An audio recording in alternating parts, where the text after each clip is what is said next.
Le pompage optique est une méthode d'étude qui permet la réalisation de nombreuses expériences de physique atomique. Plus précisément, il permet de modifier l'orientation des moments magnétiques atomiques et de rompre ainsi l'équilibre thermique entre certains atomes et le milieu qui les environne.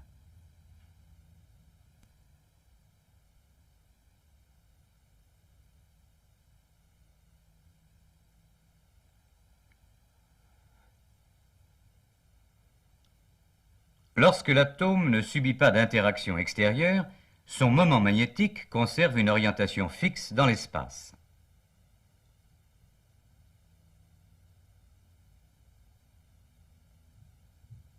Des changements d'orientation peuvent se produire, au contraire, lorsque les atomes de la vapeur subissent des collisions.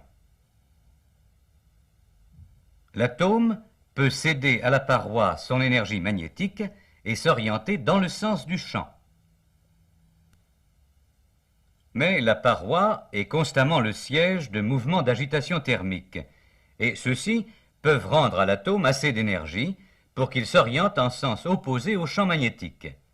Cet échange d'énergie dans les chocs constitue le phénomène de relaxation.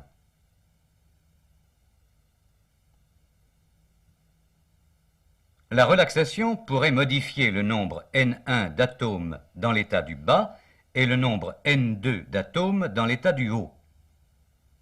On appelle N1 et N2 les populations des deux niveaux.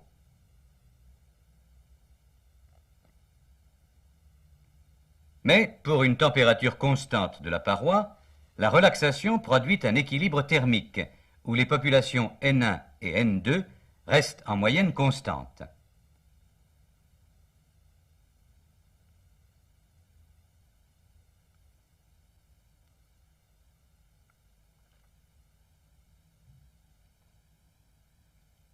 Le rapport des populations est donné par la formule de Boltzmann, N2 sur N1 égale exponentielle moins delta E sur kT. Delta E est la différence d'énergie entre les deux niveaux. kT est une énergie proportionnelle à la température absolue T. À température ordinaire, kT est de l'ordre de 1/40 d'électron-volt.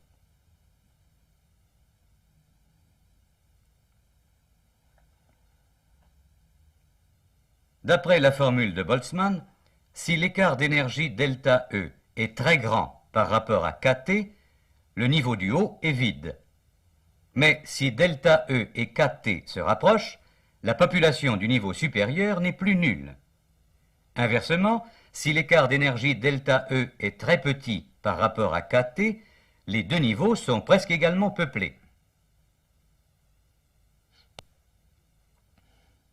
C'est toujours ce qui se passe dans le cas de sous-niveaux magnétiques à température ordinaire. En d'autres termes, à l'équilibre thermique à température ordinaire, les moments magnétiques atomiques sont répartis en nombre égal suivant les diverses orientations.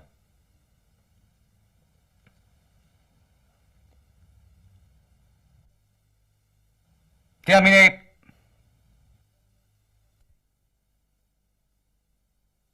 On sait que la polarisation des composantes Zeeman émises par les atomes s'explique par des échanges de moments cinétiques entre la lumière et les atomes.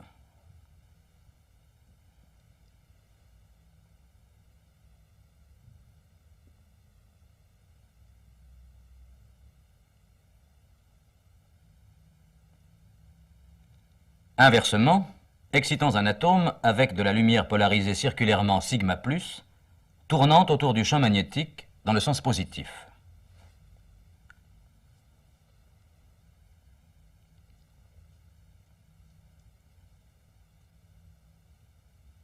L'atome absorbe le moment cinétique du photon, c'est-à-dire que la projection de son propre moment cinétique augmente de la quantité h bar.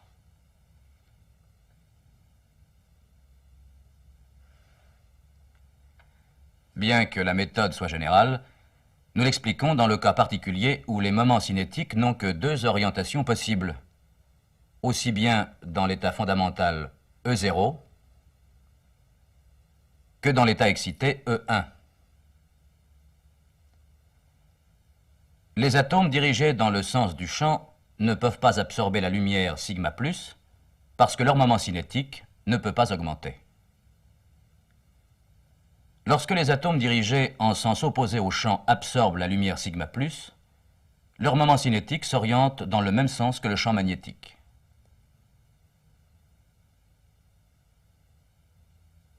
Lorsque les atomes retombent de l'état excité, certains réémettent un photon sigma plus et perdent alors le moment cinétique acquis, mais les autres réémettent un photon pi et gardent le moment cinétique acquis.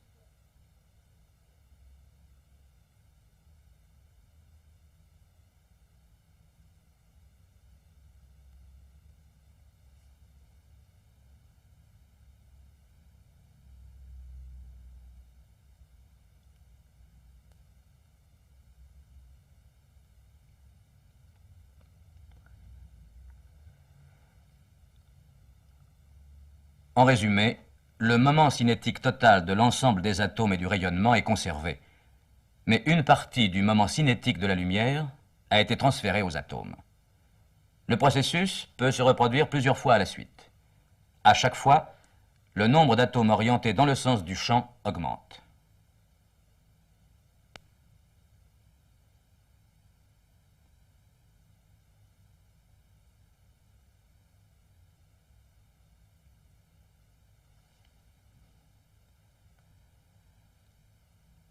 On peut, théoriquement, obtenir une orientation totale.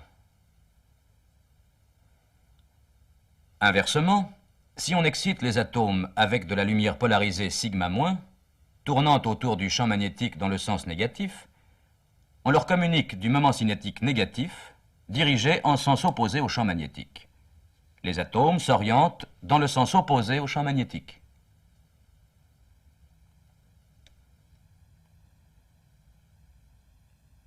En pratique, on ne parvient jamais à vider totalement l'un des sous-niveaux magnétiques au profit de l'autre et à réaliser une orientation totale.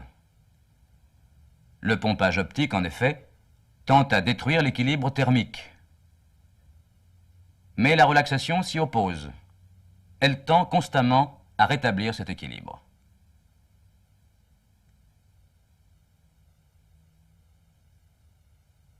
Écoutons le professeur Kastler nous expliquer lui-même sa méthode.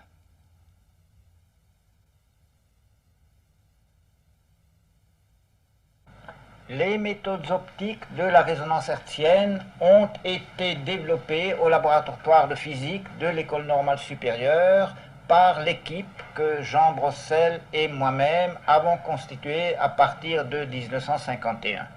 Et maintenant, je vais essayer de vous expliquer sur un exemple comment fonctionne le pompage optique. C'est l'expérience de pompage optique de l'isotope 199 de l'atome de mercure.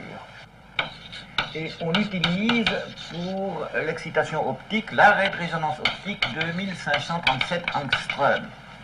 Eh bien, cet isotope, le noyau de cet isotope possède à l'état fondamental un moment magnétique, et dans un champ magnétique, le niveau fondamental est dédoublé en deux niveaux magnétiques, moins 1,5 en haut et plus 1,5 en bas, et le niveau optiquement excité est également dédoublé en deux niveaux magnétiques, plus 1,5 et moins 1,5. Et entre les niveaux du bas et les niveaux du haut, la raie 2537 possède 4 composantes Zeeman qu'on représente par des traits verticaux que je dessine. Deux de ces composantes sont polarisées rectilignement en pi et deux sont polarisées circulairement, l'une en sigma- et l'autre en sigma+, c'est-à-dire correspondent à des vibrations circulaires de sens opposé. Eh bien, si nous mettons dans ici une lampe à vapeur de mercure, une lentille et ici une cellule de résonance avec une goutte de mercure, la lumière de la lampe est concentrée par la lentille à l'intérieur de la cellule et nous pouvons polariser cette lumière en intercalant ici un nickel et une lame cardante. Nous obtenons ainsi de la lumière sigma+, et nous allons revenir à ce schéma. Vous voyez, si j'excite l'atome de mercure uniquement par la lumière polarisée en sigma+, je vais exciter uniquement par cette composante Zeeman que je dessine en rouge. Par l'excitation optique je ne peux exciter que les atomes qui sont à l'état moins 1,5 de l'état fondamental, je les porte à l'état plus 1,5 de l'état excité, et de là, ils peuvent retomber vers le niveau fondamental après un temps très court, soit en revenant au niveau de départ, soit en empruntant ici cette autre voie qui les amène à l'état fondamental au niveau plus 1,5. Et bien, c'est ce phénomène de transit ici, l'excitation du niveau moins 1,5 par sigma plus, puis le transit vers le niveau plus 1,5 que nous appelons le phénomène de pompage optique. C'est ça, c'est un peu comparable à l'effet d'une pompe, où ces niveaux sont comparables à des bassins, nous puisons de l'eau dans ce niveau, nous le pompons vers le niveau supérieur, et nous le faisons transiter vers le niveau plus 1,5. Bien, par ce processus, nous pouvons avoir 80% d'atomes dans ce niveau, et 20% seulement dans celui-là. Pourquoi pas 100%? Parce qu'il y a un processus qui s'oppose au processus de pompage optique que nous appelons le processus de relaxation et qui ramène les atomes directement du niveau plus 1,5 au niveau moins 1,5, processus qui a lieu quand les atomes heurtent la paroi du récipient. On peut représenter de manière imagée la pompe optique dont parle le professeur Kastler. Les deux sous-niveaux magnétiques de l'état fondamental sont deux réservoirs qui contiennent initialement le même nombre d'atomes. Le processus d'excitation en lumière polarisée circulairement est semblable à une pompe qui puise l'eau dans un des réservoirs pour la reverser dans l'autre.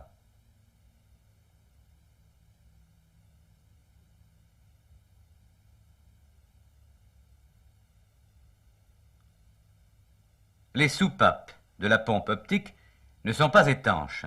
Une partie des atomes qui sont montés dans le corps de pompe, c'est-à-dire à l'état excité, redescendent dans leur réservoir d'origine.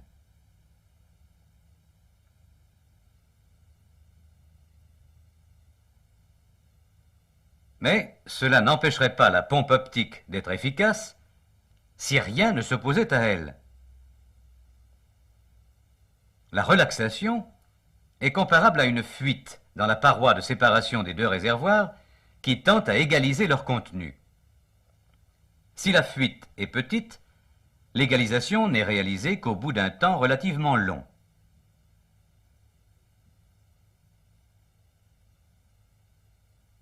Supposons au contraire que la fuite soit grande.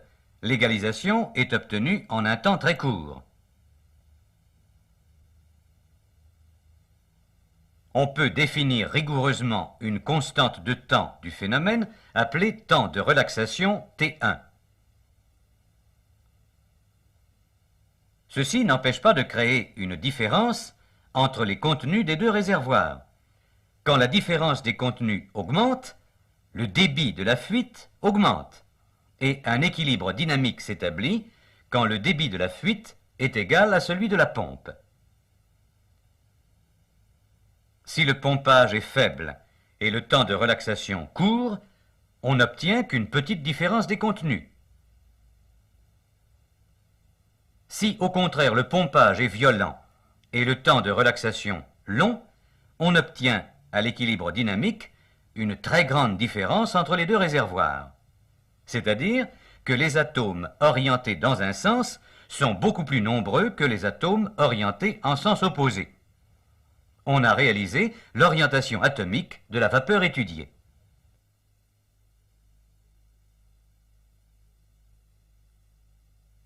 Nous avons vu que c'est grâce à la lumière polarisée circulairement que s'effectue le pompage optique et que nous changeons les populations des sous-niveaux magnétiques moins 1,5 et plus 1,5 de niveau fondamental de l'isotope 199 du mercure. Mais la lumière joue également un deuxième rôle dans nos expériences. C'est par la lumière que nous détectons les progressions, les résultats du pompage optique, progression en fonction du temps.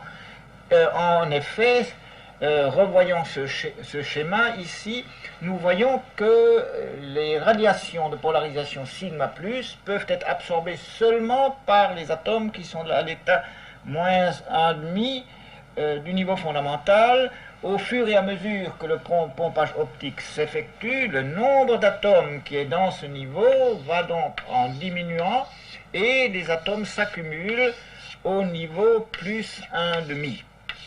Eh bien, puisque la lumière est de moins en moins absorbée, la vapeur devient de plus en plus transparente pour la lumière incidente. Alors reprenons ici notre schéma du montage. Nous avons ici la lampe, la lentille, le dispositif qui permet de fabriquer de la lumière polarisée circulairement en sigma+, la cellule de résonance avec son queusot contenant la goutte de mercure. Je dessine la marche du faisceau lumineux à travers la cellule de résonance et nous pouvons placer ici un détecteur de lumière, un photomultiplicateur P1 qui mesure l'intensité de la lumière directe qui a traversé de la cellule de résonance. Alors je viens de dire que l'intensité de la lumière va en augmentant en fonction du temps parce que la cellule devient plus transparente. Mais comme les atomes absorbent de moins en moins de lumière, ils réémettent aussi de moins en moins de lumière par résonance optique, par fluorescence. Et si nous mettons ici un autre photomultiplicateur P2 qui lui reçoit la lumière diffusée par les atomes de la cellule de résonance, eh bien la quantité de lumière qui tombe sur ce photomultiplicateur va diminuer en fonction du temps et nous enregistrons cette diminution de la lumière de résonance en fonction du temps et nous obtenons ainsi des renseignements très précieux sur les changements de population entre le niveau moins 1,5 et le niveau plus 1,5 de l'état fondamental. Nous pouvons schématiser cette expérience. Partant d'atomes désorientés dans le noir, on éclaire brusquement la vapeur. On observe une atténuation progressive de la lumière de résonance optique réémise par la vapeur, en même temps que le renforcement du faisceau de lumière qui la traverse, parce que le nombre de photons absorbés par les atomes diminue.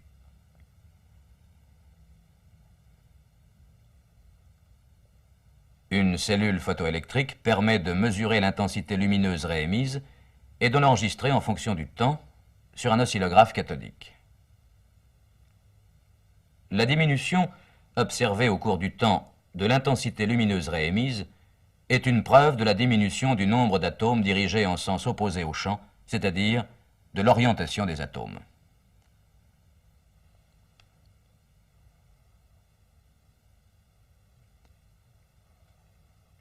La constante de temps de cette diminution dépend de l'intensité lumineuse du faisceau pompant et du temps de relaxation. Ces expériences permettent indirectement de mesurer le temps de relaxation T1.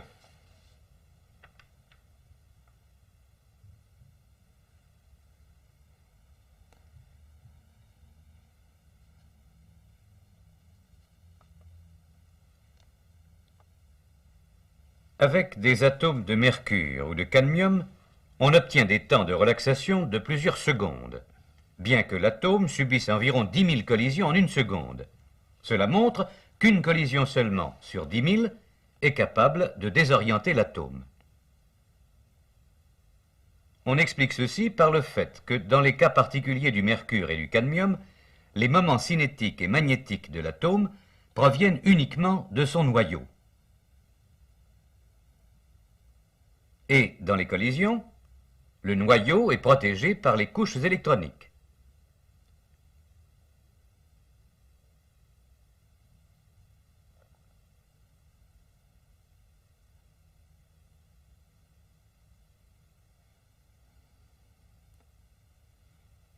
Au contraire, avec les atomes alcalins, le moment magnétique est lié aux électrons et les temps de relaxation sont très courts parce que chaque collision désoriente l'atome.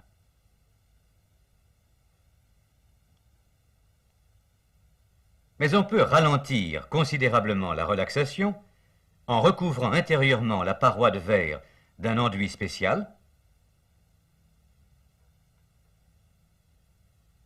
ou bien en ajoutant à la vapeur alcaline un autre gaz qui empêche les atomes alcalins d'atteindre rapidement les parois.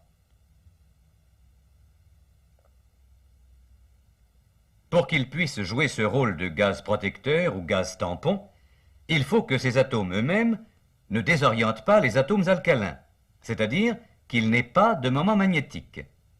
On utilise le plus souvent les gaz rares de l'air.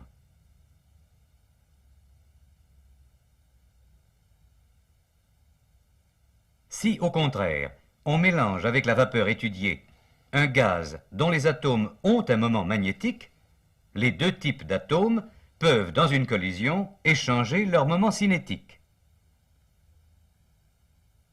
Ces collisions d'échange sont possibles parce qu'elles respectent la loi de conservation du moment cinétique.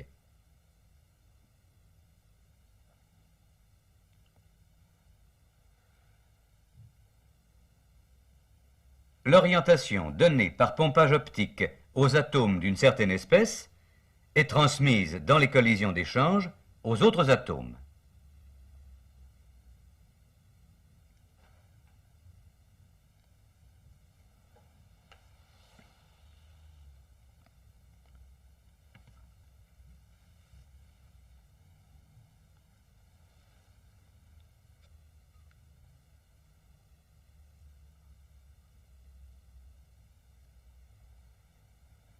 En plus de l'aimant qui crée le champ magnétique, plaçons autour de la cellule de vapeur deux bobines électriques parcourues par un courant alternatif de fréquence nue.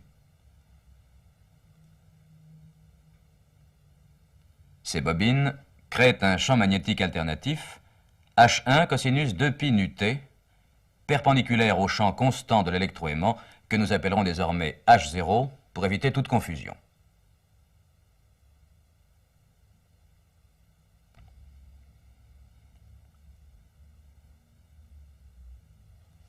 Nous appelons delta E0 l'intervalle d'énergie entre les sous-niveaux magnétiques de l'état fondamental dans le champ magnétique H0. Si la fréquence nue du champ magnétique alternatif obéit à la relation de Bohr, delta E0 égale H nu, il se produit le phénomène de résonance magnétique, c'est-à-dire que chaque atome se met à osciller régulièrement entre les deux états magnétiques.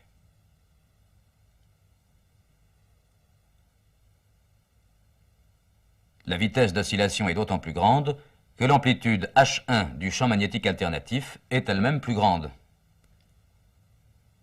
Si les échanges sont très rapides, on n'observe plus qu'une moyenne, et il y a en moyenne autant d'atomes dans chacun d'eux.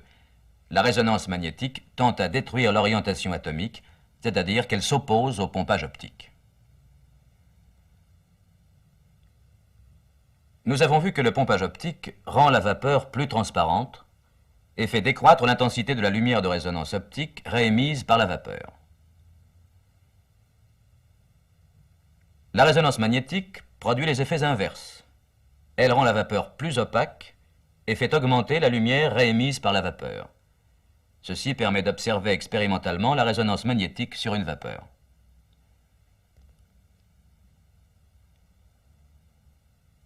Si la fréquence du champ alternatif est plus petite que la bonne valeur nu0 égale delta E0 sur H, le phénomène de résonance magnétique ne se produit pas. On augmente progressivement la fréquence, et lorsque la fréquence nu passe par la valeur de résonance delta E0 sur H, l'intensité de la lumière réémise passe par un maximum.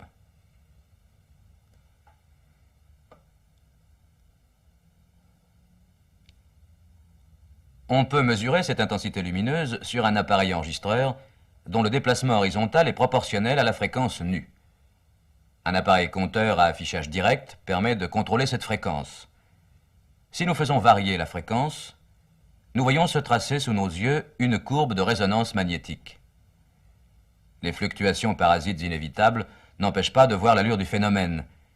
L'expérience est ici faite avec l'isotope 199 du mercure, dans un champ magnétique d'une douzaine de Gauss.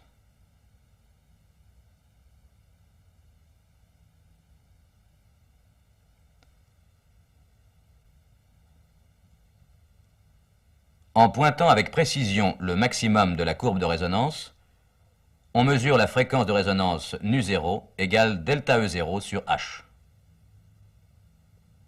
La largeur de la courbe de résonance est d'autant plus petite que le temps de relaxation est plus long.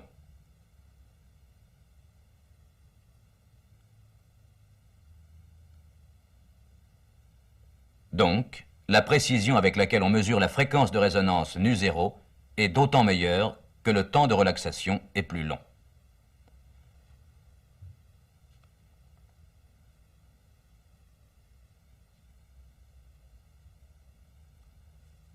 De la fréquence de résonance nu0, on déduit l'énergie magnétique delta E0 égale h nu, qui est proportionnelle à la fois au champ H0 et au moment magnétique mu de l'atome. Si le champ magnétique H0 est lui-même connu avec précision, on peut, à partir de l'énergie magnétique delta E0, calculer le moment magnétique mu des atomes. Inversement, si le moment magnétique mu est connu, la valeur de la fréquence de résonance fournit une mesure du champ magnétique H0.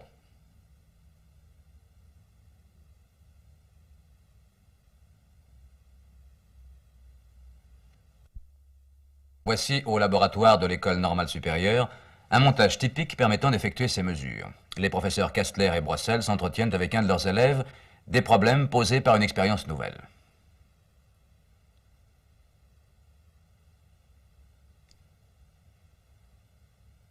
Utilisant le pompage optique du rubidium ou du césium, on construit au laboratoire des magnétomètres portatifs qui mesurent le champ magnétique de la Terre avec une précision supérieure au millionième. Le même appareil est fabriqué industriellement. Monté dans une enveloppe profilée, il est utilisé pour tracer une carte systématique et très précise du champ magnétique terrestre sur de vastes étendues. Il faut traîner le magnétomètre au bout d'un long câble pour l'éloigner des parasites créés par l'avion.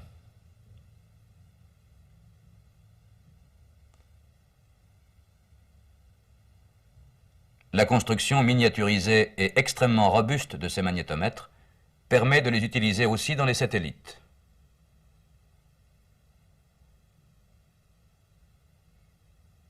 Ces mesures de champ magnétique ou de moment magnétique sont les conséquences les plus immédiates de la méthode de pompage optique appliquée à la résonance magnétique.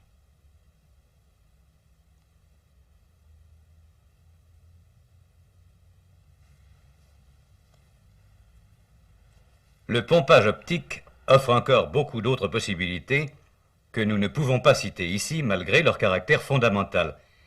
Son application aux horloges atomiques nous servira de conclusion.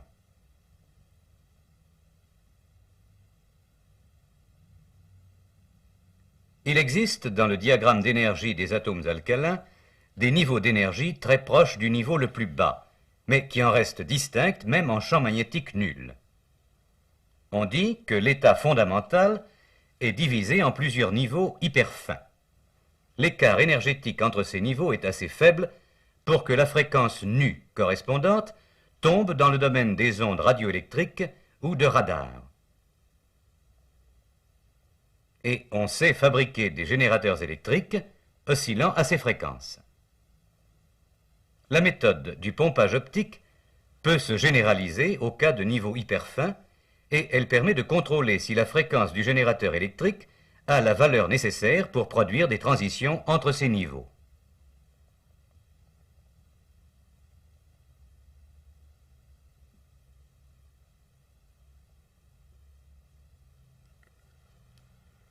Si ce contrôle est utilisé pour corriger automatiquement la fréquence des oscillations, on obtient un générateur électrique dont la fréquence est asservie à rester constamment égale à la fréquence de bord, nu égale delta E sur H.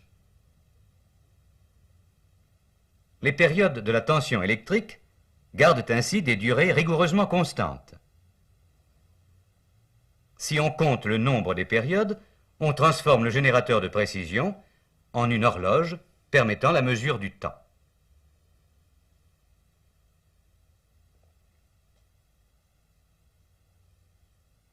Cette ampoule en verre contient de la vapeur de rubidium. C'est la partie essentielle d'un générateur étalon de fréquence de fabrication industrielle.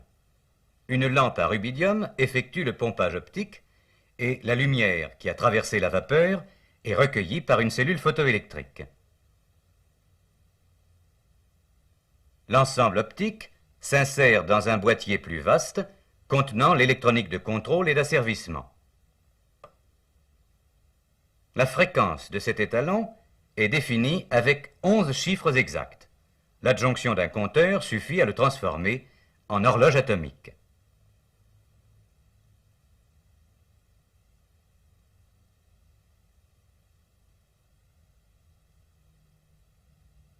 Il faudrait plusieurs siècles de fonctionnement pour qu'une telle horloge se dérègle seulement d'1 seconde.